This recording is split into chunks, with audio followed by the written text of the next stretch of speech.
আসসালামু আলাইকুম রহমতুল্লাহি বরকাতু। আজকে একটি কার্যকারী সহজ ভিডিও নিয়ে আমি উপস্থিত হয়েছি।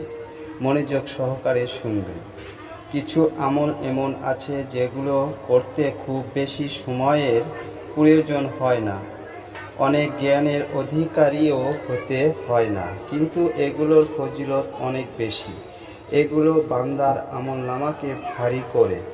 যেমন রাসূল সাল্লাল্লাহু আলাইহি ওয়াসাল্লাম বলেছেন, যে লোক একবার যে কোনো আমলের আগে বলে সুবহানাল্লাহিল আজিম। আশা করি সূরাটি শুনে নিন।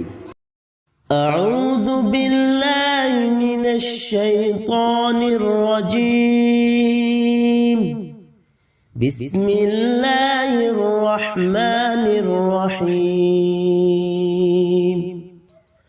قال إنما أشكو بثي وحزني إلى الله وأعلم من الله ما لا تعلمون.